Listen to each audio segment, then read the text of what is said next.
السلام علیکم پاکستانیوں۔ آج سینٹ کی کمیٹی میں ایک رپورٹ جمع کرائی گئی ہے جس میں کہا گیا ہے کہ عمران خان نے جنوری 2021 سے مارچ 2022 تک ٹوٹل 15 مہینوں میں 1,500 گھنٹہ ہیلی کاپٹر استعمال کیا ہے، جس پر 45 کروڑ 44 لاکھ روپے خرچ آئے ہیں۔ عمران خان کے سپورٹر سے میں پوچھنا چاہتا ہوں، بتائیں یہ کیا نواز زرداری سے کسی بھی طور پر عیاشیوں میں کم ہے؟ ایک قرض دار ملک جس میں کام کرنے والے مزدور بھی اپنی کمائی کا 25% حصہ اپنے ٹیکس سے حکمرانوں کی عیاشیوں کے لیے ادا کرتے ہیں، جس ملک میں روزانہ کی بنیاد پر ہزاروں مریض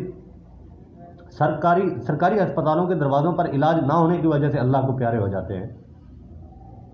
جس ملک میں انصاف کے لیے دھکے کھاتی عوام انصاف نہ ملنے پر عدالتوں کے باہر خود ہی اپنے آپ کو آگ لگا لیتی ہے،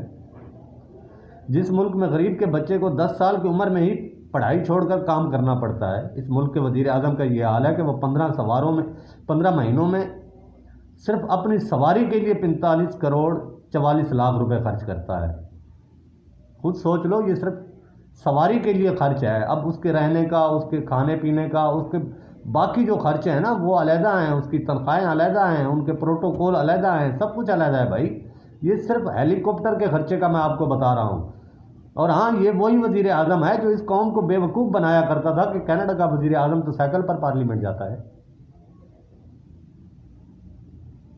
یہ وہی سابق وزیر اعظم ہیں مہنگائی پر جس کی حکومت میں کفایت شعاری کے نام پر قوم کو 2 روٹیوں کی بجائے 1 روٹی کا کھانے پر مشورہ دیا کرتی تھی۔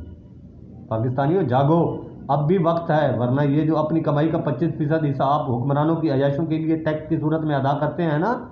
یہ 100% ہونے میں دیر نہیں لگے گی۔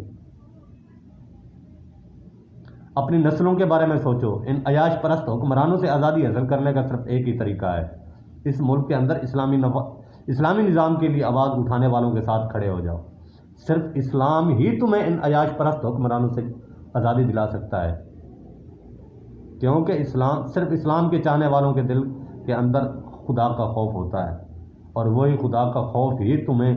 اس ظلم سے نجات دلا سکتا ہے، ورنہ یہ یہود النصارہ کے ایجنٹ اس یہود النصارہ کے نظام کے ذریعے ہی تمہیں